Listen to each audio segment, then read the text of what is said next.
Hello and welcome to the Eastern Front. My name is Yulia Joja. I'm with the Middle East Institute, Georgetown and George Washington Universities, and I'm joined by my colleagues. Giselle Donnelly. I work at the American Enterprise Institute, along with On our podcast, we talk about the many challenges to European peace that tend to emerge along a line running from the Baltic to the Black Sea, the Eastern Front, and about why those matter to the United States. If you enjoyed this episode, please consider subscribing, rating, and reviewing us. Today, we are thrilled and honored to be joined by Adrian Băluțel, who is the Chief of Staff to the President of the Republic of Moldova, Maia Sandu. Welcome to the show. Thank you for the opportunity to be with you. Usually we start broad and ask you a general question, but I'll have a different angle this time. I'll now start with some recent personal news of yours and then extrapolate it to the Republic of Moldova. And that is that I think just very recently this year, you have been banned from traveling to Russia. I'm guessing that's not a great personal loss, but beyond that, if we are to extrapolate that, the Russian Federation, I think, has accused you of discriminating against Russian language and discriminating against Russian citizens. But at the same time, we know, and we've covered this on the podcast too, Moldova through the last 2 years in the context of the full-scale invasion in Ukraine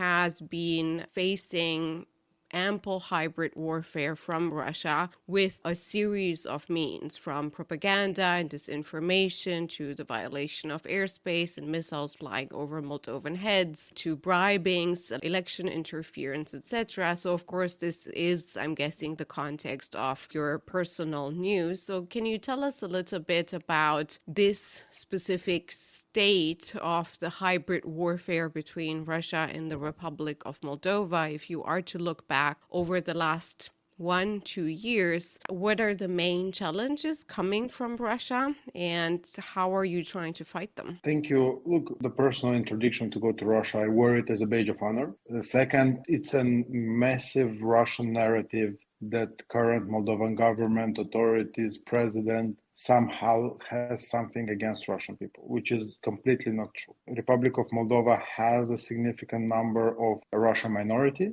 Ukrainian minority is the biggest one, but most of them are Russian speaking, so they speak Russian language. There was never any tension on ethnicity based in the Republic of Moldova. And before the start of the war, we declared, and we were talking about this publicly, that we are pro-European government. We seek European integration and Europeanization of the Republic of Moldova, but we never thought to make it on the back of worsening the relations with Russia. So we never actively seek it. It's an active Russian disinformation campaign and narrative line to talk about how the current government wants to jeopardize the relations with Russia.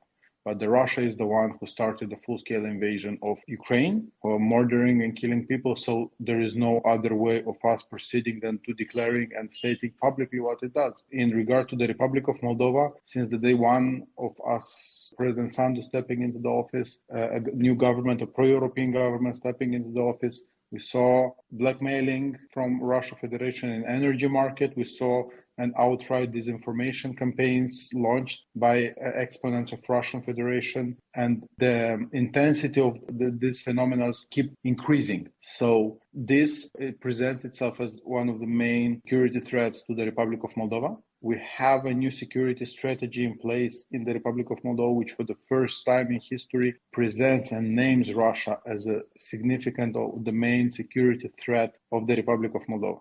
How it works in practice. So there are several key areas of Russian interference. First is the media space and the disinformation campaign that are launched through various channels. So Russia's state television, they used to hold a significant amount of media market in the Republic of Moldova through different means, through different channels. And they were quite strong attached to this media. So they had a lot of practical sources of launching these narratives. Now we see them through various means investing significant amounts of money, mainly through fugitive oligarchs. We see Russia investing in launching a significant number of disinformation campaign in the online, on Facebook, on, Twitter is not that popular in Moldova, mainly on Facebook and TikTok. So that's one thing. Disinformation campaigns that are launched through all the possible means.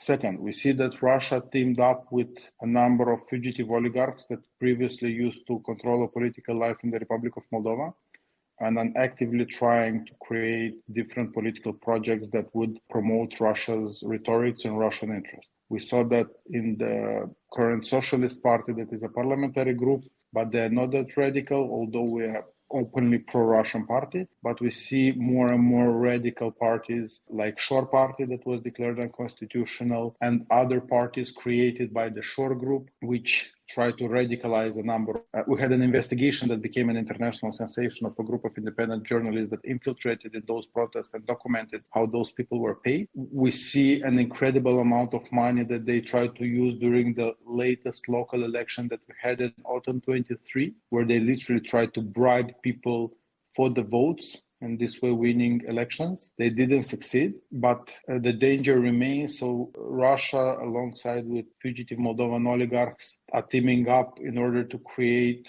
political projects that would grow to the capabilities of undermining the situation. Third element is the efforts of Russia to radicalize the discourse in the Republic of Moldova against the European Union, or to jeopardize the process or the popularity of European Union in the Republic of Moldova. And they try to do that through all available means again. But it's an important separate line that is not directed towards a specific politician or government, but building a general perception that European path is harming for Moldova. Last but not least, probably the most important danger posed by Russia is the war that Russia wages in Ukraine. It poses a direct security threat for the Republic of Moldova. We had this information. We had Russia's proxy parties in Moldova before. We had, efforts of Russia to keep Moldova away from Ukraine. We have all of those in different proportions for the last 20 years. Since 2 years now, we have a full-scale invasion of a sovereign nation that seeks to pursue its own European dream and got invaded for this. And this is the biggest security threat that Moldova faces. This was extremely helpful. As an outside observer, though, one has to wonder to what extent these Russian influence operations, gray zone warfare, disinformation campaigns, whatever you call them, are met with a fertile ground in which they are more likely than not to succeed. I mean, it is confusing to somebody looking at Moldova from the outside to sort of see the plethora of political parties that have emerged, the Shor Party that you referred to that's been outlawed, now the Revival Party, which reportedly organized a protest today with several thousand people in front of the parliament. Could you maybe describe to us, the extent to which Moldovan public is receptive to these kinds of messages, and how you are planning to work with the public to get them, on board with Moldova's European and pro-Western aspirations, and keep them from, sort of descending into the politics of sort of Soviet Iran nostalgia or whatnot? I think this is an important question. Since Russia's invasion in Ukraine, I think the core supporters of Russia decreased. So the number of people who would say that Russia is good no matter what decreased. It doesn't necessarily mean that those people migrated believing in the European Union. But certainly, and we see that in the rhetoric of several pro-Russian parties in Moldovan political landscape, it changed. So they understood that having a full-fledged pro-Russian rhetoric will never win them elections again, because simply the people who would support blindly what Russia is doing is decreasing. But this is not the immediate and the biggest problem in terms of the amount of people who support Russia. Is rather the problem, the amount of people who are deceived by Russian propaganda and building a wrong understanding of what European Union means, what democratization means in the Republic of Moldova.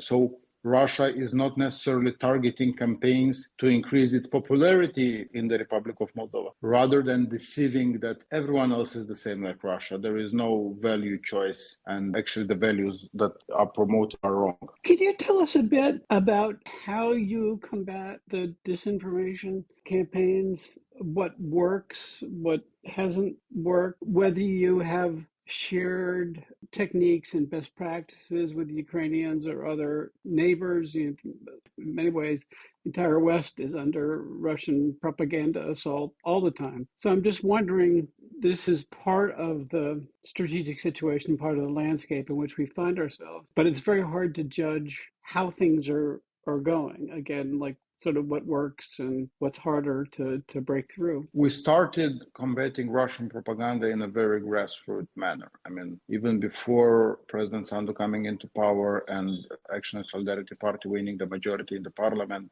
the only tool that we had, it was a very grassroots campaigning and grassroots explaining of the situation. And Russia in this regard, at some point, I would say, even helped us, because at some point Russia started trumpeting so many fake news, and the level of fakeness of those news was that absurd that people somehow realized that it cannot be true. I mean, there was just an inflation of fakes and absurd messages being trumpeted by Russian channels. And at some point that played against them. So it built in Moldovan citizens somehow an understanding that you should not believe everything you hear on television. So an important element that played in our favor, but we started in a very grassroots way of going to the villages, meeting people in town halls, on the street, organizing grassroots informational campaign through our political network. And that really helped. Now, as a government, since the start of the war, there were measures adopted in banning Russia's televisions in the Republic of Moldova, several Russian TV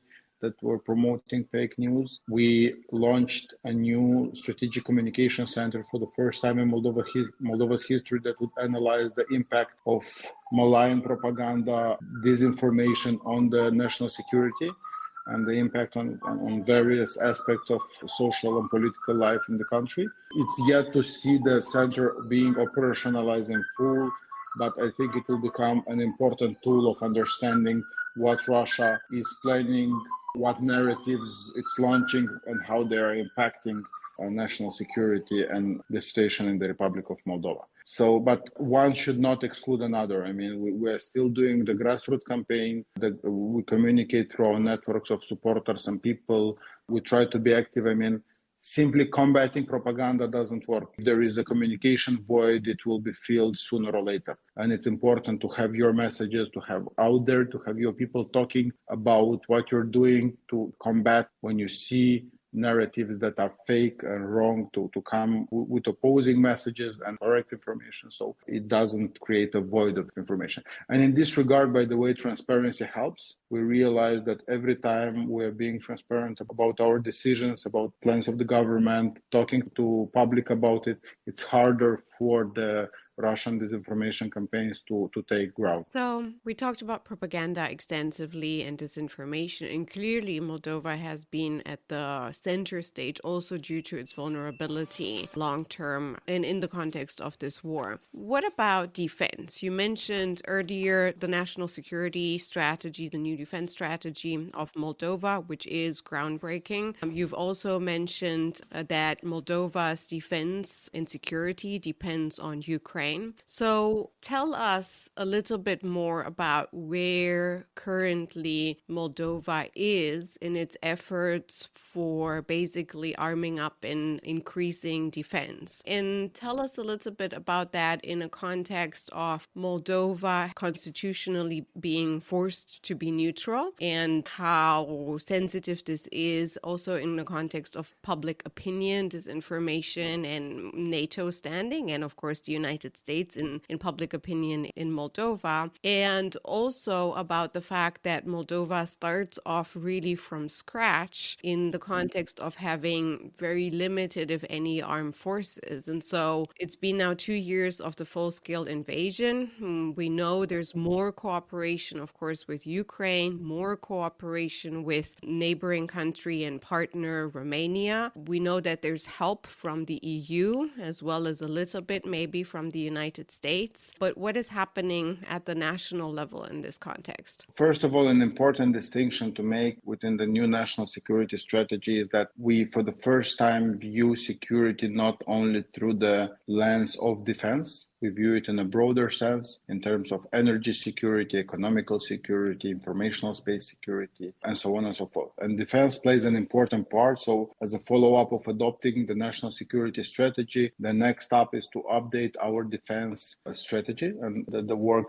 has started already. And indeed, since when the war in Ukraine started, we realized that army and defense capabilities of Moldova were heavily neglected for a very, very long period of time. One thing that happened was an increased openness from the international community to support us, with mainly support for non-lethal equipment, military equipment, that was extremely helpful and allowed us to focus on training, preparing our troops, preparing our army based on new equipment, new standards of operation and so on. So that happened in a very accelerated way. There is a long way to go, but we've made a qualitative jump in terms of where we are now compared to where we were 2 years ago. In this regard, you were saying maybe Europe more or US. I want to say that both European Union member state, EU as a separate entity, and US were incremental in this regard and still are incremental because the process is continuing. We're focusing on several things in this area. It's equipment and dotations. It's improving the capabilities and preparation of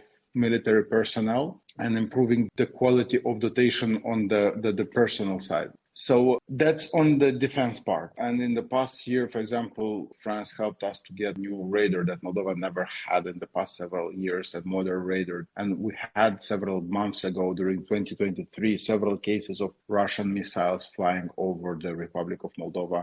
So having this kind of equipment that is not necessarily military lethal equipment, but helps us Moldova build protection, helps Moldova get more information and help get intelligence on that is incremental, and it builds our capabilities. We have this as an objective, and we will continue doing or working in this regard. As again, coming back to our national security strategy, we are a neutral country in the constitution, but rather before the concept of neutrality means that we are neutral, we don't need an army because we're neutral. Now we are perceiving this rather different. Being neutral means you don't belong to any alliance that might come and jump in and help you. So you need to build your capabilities, you need to strengthen your capabilities, you need to be prepared. That's how we are seeing it right now. And we are glad to have so many friends that are helping in the process. On a somewhat different note, Moldova, I think, has been in the spotlight repeatedly, partly due to various influential figures that have served as channels of Russian influence in the country. I mean, you already mentioned the name of Ilan Shor, but I suspect there are also others. There are also economic ties existing between the Russian-controlled Transnistria and the rest of Moldova. It might be useful if you could sort of tell us what the government and the president's agenda is with regard to the de-oligarchization of Moldova, so to speak, which obviously will be an important prerequisite for the progress in EU accession negotiations and just sort of, cleaning up of domestic rule of law, corruption situation, but also I think is increasingly a matter of national security for Moldova. Yeah, the oligarchization is indeed a matter of national security for Moldova. There are several components of it. First of all is what lies in the power of the government to do. And in this regard, there is the oligarchization plan that was part of the EU conditionality to open the negotiation. It mainly focuses on preventing oligarch groups to use their resources and power to influence the social political life in the country. And that refers to several elements like media ownership and transparency in media ownership, improving the transparency and the accountability of party financing, limiting the potential transactions offshore jurisdictions that might be dubious or with unclear or access resources and companies from offshore jurisdictions to the state acquisition standards and so on. So the plan is extremely comprehensive and rather looking to improve state mechanisms of never allowing again the level of interference of different oligarchy groups in the public life. That's one element. Another element of it is what we are trying to do to combat and revert the harmful impact done by the oligarchs in the Republic of Moldova. And a very vivid example is the selling of the airport to some Russian affiliated companies. Bringing back the airport or expropriating back the airport in the state ownership was an important victory for us. as we showcased, that as far as I understand, the contract was deemed illegal. So the state was able to recover an important asset. So leading the track and looking into the deeds that were done and trying to revert them and taking back what's ours, it's another element that is in government's hand, and we're trying to do that. But the most important part in fighting the oligarchs and sending a strong message, of course, lies with the justice sector, lies with the major corruption cases, the billion-dollar fraud, laundromat case,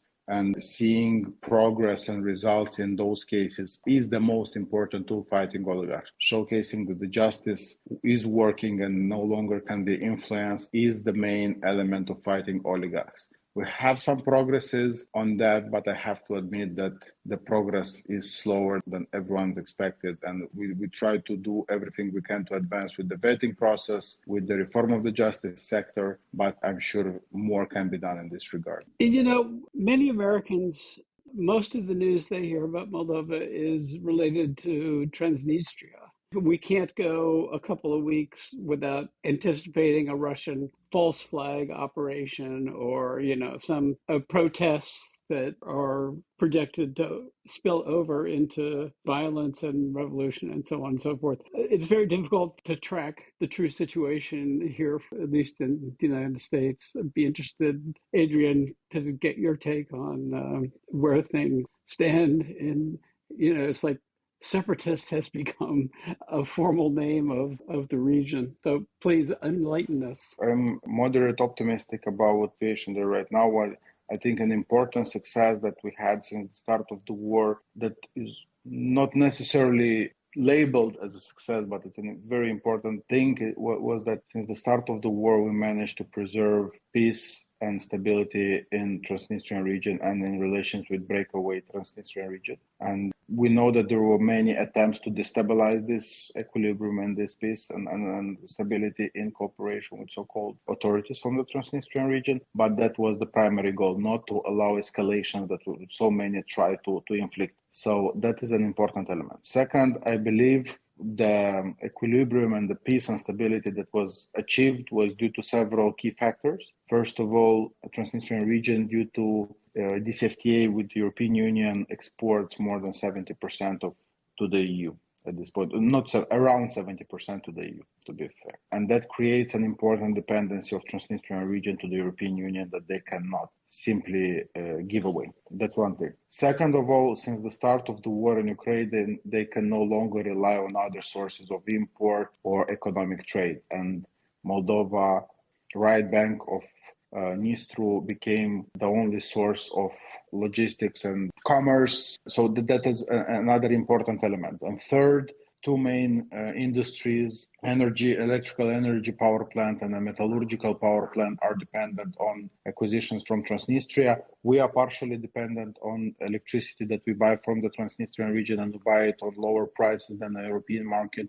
which is also good for us. So, we managed to establish some sort of win-win situation for everyone to keep calm and maintain the status quo. It's important that there is constant communication between sides, and we do not allow any efforts to escalate the situation between Moldova and so-called region of Transnistria. But yeah, it is a success. Considering how many try to destabilize the situation there, it is an important element that we try to maintain and preserve the peace and the stability and quiet. Before we let you go, we need to ask you about the United States. First of all, tell us a little bit of why you're here, but also good news and maybe not so good news yet. We have now finally the approval of the aid package in the European Union, but we have the same bad limbo here in the United States in Congress. How worried are you in the context of Moldova's dependencies on Ukrainian defense? How worried are you about the U.S. aid for Ukraine? And is there something that you're hoping for when it comes to aid and assistance to Moldova? Yeah, indeed, the good news, having a breakthrough in agreeing a package of support for Ukraine from European Union is an important milestone that I know many countries and many people work hard to achieve. I think we can call it an Orban breakdown, can't we, a little bit, at least, even if it's not entirely true. Yeah. Now, I'm in United States for an event with Moldovan community and Moldova diaspora here. We value very much our diaspora across the world, and every time we get a chance to meet, to interact, we're using this opportunity. So I was here primarily to meet with our communities in Washington, and I'm going to as well to Chicago. But I use the opportunity while being here also to have visits and meetings at White House, State Department. I did a tour of several think tanks, and everywhere we of course talked Ukraine. We talked about this supplementary package for Ukraine, because the best support for Moldova in terms of security is actually support for Ukraine. We also discussed the Moldova-US agenda that is like a never before complex and rich and strong and full of topics. I mean, in terms of development assistance that we receive, in terms of projects that the U.S. implement. The U.S. now ports last year ratified, and we are looking to operationalize an important energy support package. So there are a lot of is going on, and I was happy to get a chance to meet people and see the U.S. perspective on how things are going, and also to present our challenges that we have this year. Presidential elections, we have a referendum on the EU. So it was on my side an important mission to update people here in Washington on what's happening in Moldova. So that's why I am here. On the Ukraine, we actually got quite optimistic messages related to the fact that rather sooner than later, there will be a breakthrough in agreeing a supplementary package. No one really can say about the exact amount or the formula that will be identified, but people on both aisles, from both the Democrats and Republicans, were quite optimistic. And a good thing, that I think encouraging thing that we know we don't hear that much in Moldova and in Eastern Europe in general, was that both Democrat and Republicans, that at least that we met, express a strong support for the Ukraine and a strong support for the need of United States being an important player in supporting Ukraine to win this war. So we'll see how fast it will be deblocked and how fast it will move forward, but definitely we're waiting for it. A supplementary package for Ukraine carries an important element of broader support to the countries affected by the war in Ukraine, and we hope Moldova will be included there. But for us, this is a really secondary question. As long as there is support for Ukraine, we want to see Ukraine well equipped, well armed, able to protect itself, and